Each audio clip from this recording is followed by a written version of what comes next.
ദൈവ തിരുനാമത്തിനെ മഹത്വമുണ്ടാവട്ടെ. Bible reading പ്രോഗ്രാമിൽ സംബന്ധിക്കുന്ന ഏവർക്കും കർത്തൃനാമത്തിൽ സ്നേഹവന്ദനം. പുറപ്പാട് പുസ്തകം 36-ാം അധ്യായം നമ്മളിന്ന് വായിക്കുന്നു. നിങ്ങൾ ആ 36-ാം അധ്യായം വായിക്കുമ്പോൾ ഞാൻ സമാഗമന കൂടാരവുമായി ബന്ധപ്പെട്ട് ഇന്ന് ചിന്തിക്കുന്നത് മഹാപുരോഹിതൻ്റെ വേഷത്തെക്കുറിച്ചാണ്.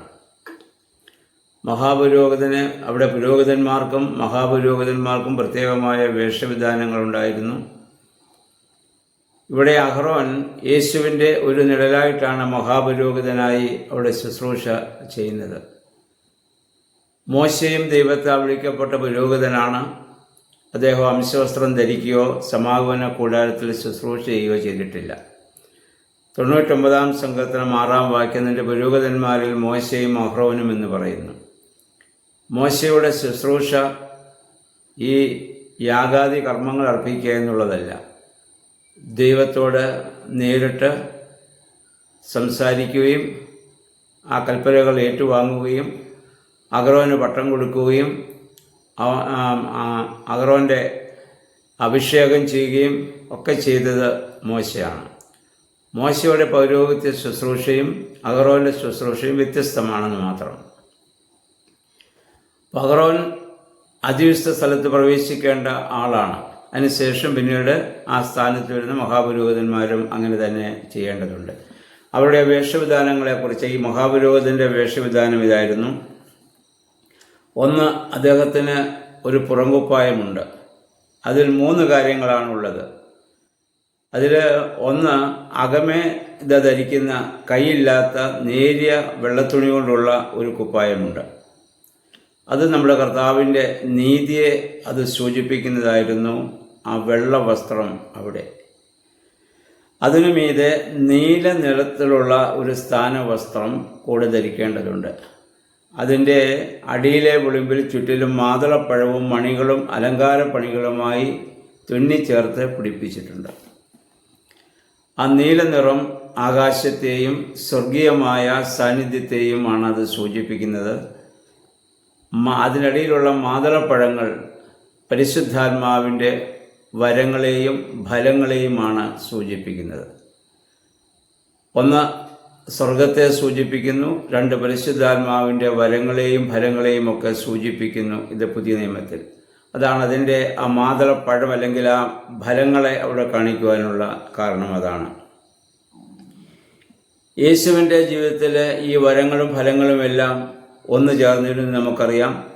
നമ്മുടെ ജീവിതത്തിലും ഉണ്ടാകേണ്ടത് പരിശുദ്ധാത്മാവിൻ്റെ വരങ്ങളും ഫലങ്ങളും നമ്മിൽ ഒരേപോലെ പ്രവർത്തിക്കേണ്ടത് ആവശ്യമാണ്.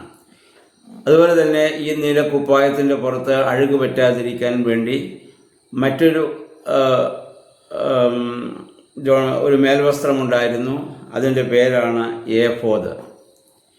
ഈ ഏഫോദിൽ ഉണ്ടായിരുന്നത് 3 കാര്യങ്ങളാണ് ഏഫോദിൽ അടങ്ങിയിരിക്കുന്നത്. ഒന്ന്, ഇസ്രായേൽ ഗോത്രങ്ങളുടെ പേരുകൾ ആലേഖനം ചെയ്യപ്പെട്ട 2 തോൾ ഫലകങ്ങൾ ഈ ഏഫോദിലുണ്ട്.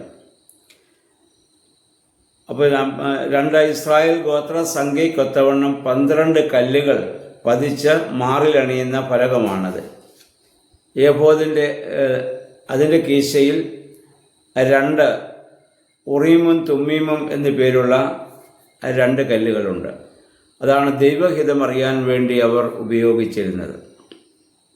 അപ്പോൾ ദൈവസ്ഥാനത്തിൽ പ്രവേശിക്കുമ്പോൾ ഇസ്രായേലിലെ ഗോത്രപിതാക്കന്മാരെയും ഗോത്രങ്ങളെയും തൻ്റെ മാറിൽ താൻ അല്ലെങ്കിൽ തൻ്റെ തോളിൽ താൻ വഹിച്ചുകൊണ്ട് ദൈവസ്ഥാനത്തിൽ നിൽക്കുന്നു എന്നുള്ളത് കൊണ്ടാണ് ആ തോൾ ഫലകങ്ങൾ അവർ സൂചിപ്പിക്കുന്നതും അവരുടെ പേരുകൾ അവിടെ കൊത്തിവെച്ചിരിക്കുന്നതും. അതുപോലെ തന്നെ അതിൻ്റെ മാറിൽ ഇസ്രായേൽ ഗോത്രത്തിൻ്റെയൊക്കെയും പേരുകൾ എഴുതി വയ്ക്കുകയാണ്. ആ ജനസമൂഹത്തെ മുഴുവനും ദൈവസന്നിധിയിൽ ഓർക്കുന്നതിൻ്റെ സ്മരണയ്ക്കായിട്ടാണ് അപ്രകാരം ഇത് ചെയ്തു വന്നിരുന്നത്. ഈ 3 കാര്യങ്ങൾ നമ്മെ സഹായിക്കുന്ന ഒന്ന്, ക്രിസ്തുവിൻ്റെ ശക്തിയാണ് പുതിയ നിയമത്തിൽ ഇത് സൂചിപ്പിക്കുന്നത്. 2, യേശു ക്രിസ്തുവിൻ്റെ സ്നേഹത്തെയാണ് അവിടെ സൂചിപ്പിക്കുന്നത്, നമ്മെ കരുതുന്നതായ ദൈവസ്നേഹം. 3, നമ്മളെ വഴി നടത്തുന്നതായ ദൈവികമായ ജ്ഞാനം. അപ്പോൾ ക്രിസ്തുവിൻ്റെ ശക്തി, സ്നേഹം, ജ്ഞാനം ഇവ 3മാണ് പുതിയ നിയമത്തിൽ ഇവ നമ്മെ ഇത് സൂചിപ്പിക്കുന്നത്. 1 തീമോത്തിയോസ് 1:7 ദൈവാത്മാവ് ഇന്ന് നമ്മിലേക്ക് കൊണ്ടുവരുന്ന ഈ 3 ഗുണങ്ങളെക്കുറിച്ച് അപ്പോസ്തലനായ പൗലോസ് പറയുന്നുണ്ട്. നിങ്ങളത് വായിക്കേണ്ടതാണ്. അപ്പോൾ ഒരു ചെറിയ കുട്ടികളെ തോളിൽ വഹിച്ച് നമ്മൾ നടക്കുന്നത് പോലെ ഇസ്രായേൽ ജനത്തെ തൻ്റെ തോളിൽ വഹിച്ച് ദൈവസന്നിധിയിൽ മഹാപുരോഹിതൻ ആയിരിക്കുന്നതായൊരവസ്ഥ. ഇന്നും പൗരോഹിത്യത്തിൻ്റെ ലക്ഷ്യം ഇതാണ്. ജനങ്ങളുടെ ഭാരങ്ങളെ തങ്ങളുടെ തോളിൽ വഹിച്ചുകൊണ്ട് ദൈവസന്നിധിയിൽ ആ ജനത്തിനു വേണ്ടി ത്യാഗം സഹിക്കുന്ന, പ്രാർത്ഥിക്കുന്ന ആ വലിയ അനുഭവമാണ് പൗരോഹിത്യത്തിനുള്ളത്. എന്നാൽ ഇന്ന് അതൊക്കെ ഇത് മാറിയിട്ട് വെറും കർമ്മ അനുഷ്ഠാനങ്ങളായി മാത്രം എല്ലാം മാറുന്ന ഒരു സാഹചര്യം നമ്മുടെ ഇടയിലുണ്ടെന്ന് നമുക്കറിയാം. ഇത് മാറട്ടെ. ഈ മനോഭാവത്തോടു കൂടി പ്രവർത്തിക്കുവാനാണ് ദൈവം പൗരോഹിത്യത്തെ ഈ ഭൂമിയിൽ നിയമിച്ചിട്ടുള്ളതെന്ന് നമ്മൾ ഓർക്കേണ്ടതാണ്. ഇനിയും ഈ മഹാപുരോഹിതൻ്റെ തലയിൽ പൊന്നുകൊണ്ട് ഒരു പട്ടമുണ്ടാക്കി അതിൽ യഹോവയ്ക്ക് വിശുദ്ധമെന്ന് മുദ്രണം ചെയ്ത ഒരു കിരീടം, ഒരു തലപ്പാവ് ചേർത്ത് അവനത് ധരിക്കേണ്ടതാണ്. ഇത് ഇസ്രായേൽ മക്കളുടെ വിശുദ്ധ വഴിപാടുകളെ ശുദ്ധീകരിക്കുന്ന വിശുദ്ധ വസ്തുക്കളുടെ കുറ്റം അഹറോൻ വഹിക്കേണ്ടതിനാണ്. നമ്മുടെ വിശുദ്ധ വഴിപാടുകളിൽ പോലും പാപമുണ്ട് എന്ന് പറഞ്ഞാൽ ദുരുദ്ദേശത്തോടുകൂടി നമ്മൾ ആത്മീയമായ കാര്യങ്ങളൊക്കെ ചെയ്യുമ്പോൾ ധനസമ്പാദനത്തിന് വേണ്ടിയോ സ്ഥാനമാനങ്ങൾക്ക് വേണ്ടിയോ അംഗീകാരത്തിനൊക്കെ വേണ്ടി നമ്മൾ ദൈവവചനത്തെയോ ദൈവികമായ ശുശ്രൂഷയോടോ നമ്മൾ ഉപയോഗിക്കുമ്പോൾ അത് ആ വിശുദ്ധിയിൽ തന്നെ നിറഞ്ഞു നിൽക്കുന്ന ഒരു പാപമായിട്ട് അത് മാറുകയാണ്. അല്ലാതെ വഹിക്കുന്നതായ നമ്മൾ ചെയ്യുന്നതായ കുറ്റകൃത്യങ്ങളുടെ പാപങ്ങളുമുണ്ട്. ഇതൊക്കെ തോളിൽ വഹിച്ചുകൊണ്ട് ദൈവസന്നിധിയിലായിരിക്കുവാൻ തക്കവണ്ണം അഹറോൻ അല്ലെങ്കിൽ ഈ മഹാപുരോഹിതൻ ആയിരിക്കേണ്ടതാണ്. അപ്പോൾ അതുപോലെ തന്നെ വർഷത്തിലൊരിക്കൽ ഈ മഹാപുരോഹിതൻ അല്ലെങ്കിൽ പാപപരിഹാര ദിനത്തിൽ അദ്ദേഹം ഈ വസ്ത്രങ്ങളൊക്കെ മാറ്റിവെച്ച് ഒരു ലളിതമായ വസ്ത്രത്തോടു കൂടിയാണ് അതിവിശുദ്ധ സ്ഥലത്ത് താൻ പ്രവേശിക്കേണ്ടത്. എന്നാൽ അതിവിശുദ്ധ സ്ഥലത്ത് നിന്ന് പുറത്തേക്ക് വരുമ്പോൾ വീണ്ടും ഈ അലങ്കാരങ്ങളുള്ള വസ്ത്രങ്ങളൊക്കെ ധരിച്ച് ജനങ്ങളുടെ മുൻപാകെ എത്താൻ നിൽക്കണം. ഇന്നലെ നമ്മൾ ചിന്തിച്ചതുപോലെ ദൈവസന്നിധിയിലേക്ക് പ്രവേശിക്കുമ്പോൾ വളരെ വിശുദ്ധമായ ലളിതമായ വസ്ത്രങ്ങൾ എന്ന് പറഞ്ഞാൽ ദൈവസന്നിധിയിൽ വളരെ വിനയത്തോടും താഴ്മയോടും എളിമയോടും കൂടെ നമ്മൾ ആയിരിക്കേണ്ടതാണ്. എന്നാൽ ആ പുറത്തൻ അല്ലെങ്കിൽ ജനത്തിൻ്റെ മുൻപാകെ വരുമ്പോൾ ആ പൗരോഹിത്യ സ്ഥാനത്തിൻ്റെ പ്രൗഢിയും ആ പൗരോഹിത്യ സ്ഥാനത്തിൻ്റെ എല്ലാ ശ്രേഷ്ഠതയും അവിടെ ആവശ്യമാണ് ജനത്തിന് അവരെ അംഗീകരിക്കാൻ വേണ്ടി. എന്ന് പറഞ്ഞാൽ ദൈവസ്ഥാനത്തിൽ നമ്മൾ എപ്പോഴും വിനയവും താഴ്മയും എളിമയും ഉള്ളവരായിരിക്കുക എന്നാണ് ആ ലളിതമായ വസ്ത്രം അവിടെ സൂചിപ്പിക്കുന്നത്.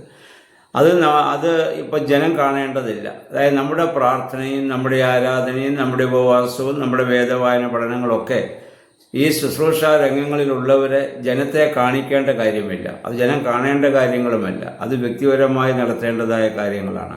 എന്നാൽ അവിടെ നിന്ന് ലഭിക്കുന്ന ശക്തിയാണ് ഒരു പുറത്തേക്ക് വരുമ്പോൾ അവരിലുള്ളതായ ആ ശക്തി അത് ജനം മനസ്സിലാക്കുന്നതിന് വേണ്ടിയിട്ടാണ് അന്നേരം വല്ല അലങ്കാരങ്ങളുള്ളതായ വസ്ത്രങ്ങളൊക്കെ ധരിച്ച് ജനത്തിൻ്റെ ഇടയിൽ അവർ പ്രവർത്തിക്കുന്നത്. അങ്ങനെ ആ പൗരോഹിത്യ ധർമ്മം പഴയ നിയമത്തിൽ മഹാപുരോഹിതൻ അവിടെ നിർവഹിച്ചു. അദ്ദേഹത്തെ സഹായിക്കാൻ വേണ്ടി മറ്റ് യാഗാദി കർമ്മങ്ങളൊക്കെ പുരോഹിതന്മാരും അവിടെ ചെയ്തു വന്നിരുന്നു. പുതിയ നിയമത്തിൽ നമ്മുടെ കർത്താവാണ് മഹാപുരോഹിതൻ. നമ്മളെല്ലാവരും ആ പൗരോഹിത്യത്തിൻ്റെ ഭാഗങ്ങളാണെന്ന് നമുക്കറിയാം. പിന്നെ ഇപ്പോൾ ഉള്ള വൈദികരോ മേൽപ്പട്ടക്കാരോ പട്ടക്കാരോ ഒക്കെ എന്ന് പറഞ്ഞാൽ ശുശ്രൂഷ പൗരോഹിത്യത്തിന് വേണ്ടി മാത്രം, പ്രത്യേക ശുശ്രൂഷയ്ക്ക് വേണ്ടി വിളിക്കപ്പെട്ടു എന്ന് മാത്രമേ ഉള്ളൂ. അപ്പം നമ്മുടെയൊക്കെ ജീവിതത്തിൽ ഈ പരിശുദ്ധാത്മാവിൻ്റെ അനുഭവം നമ്മുടെ ജീവിതത്തിലുണ്ടാകണം. നമ്മുടെ തോളിൽ കഷ്ടപ്പെടുന്നവരെ, വേദന അനുഭവിക്കുന്നവരെ നമ്മുടെ തോളിൽ വഹിച്ചുകൊണ്ട് ദൈവസന്നിധിയിലായിരുന്നു അവർക്ക് വേണ്ടി പ്രാർത്ഥിക്കുവാൻ നമുക്ക് സാധിക്കണം. അപ്പോഴാണ് നമ്മിലെ പൗരോഹിത്യത്തിൻ്റെ ആ പൂർണ്ണത നമുക്കും ഈ സമൂഹത്തിനും അനുഭവിക്കുവാനായിട്ട് സാധിക്കുന്നത്. എന്നാൽ ഇന്ന് പലപ്പോഴും പൗരോഹിത്യം മറ്റുള്ള സാധാരണ ജനത്തിൻ്റെ തോളിനൊരു ഭാരമായി മാറുന്ന അവസ്ഥയിലേക്ക് ഇന്ന് അധപ്പതിച്ചിരിക്കുന്നു എന്നുള്ളത് ഒരു വലിയ സത്യമാണ്. ജനത്തിൻ്റെ ഭാരങ്ങളെ തോളിൽ വഹിക്കേണ്ടതിന് പകരം ജനത്തിന് ഭാരമായി മാറുന്ന ഒരു അനുഭവം അത് മാറിയിട്ട് എന്താണ് ദൈവത്തിൻ്റെ ഉദ്ദേശം ഈ പൗരോഹിത്യം കൊണ്ടും അല്ലെങ്കിൽ ശുശ്രൂഷയുള്ളത് എല്ലാ സഭകളെയും നോക്കിയാലും ഇതാണ് ദൈവത്തിൻ്റെ ഉദ്ദേശം. അതാണ്. അപ്പോൾ ആ രീതിയിൽ നമ്മുടെ ജീവിതത്തെ ക്രമീകരിക്കുവാൻ നമുക്കിടയാവണം. ഇന്നത്തെ ഈ മഹാപുരോഹിതൻ്റെ വേഷങ്ങളൊക്കെ നമ്മൾ ചിന്തിച്ച് പുതിയ നിയമവും നമ്മളും കർത്താവുമായുള്ള ഒരു ദിവ്യ ബന്ധത്തിലേക്ക് കടന്നു വരുവാൻ ദൈവമേ പരിശുദ്ധാത്മാവെ സഹായിക്കണമെന്ന് പ്രാർത്ഥിക്കാം. എല്ലാവർക്കും നല്ലൊരു സുഖദിനം ആശംസിക്കുന്നു. ദൈവനാമം മാത്രം മഹത്വപ്പെടുവാൻ ഇടയാവട്ടെ.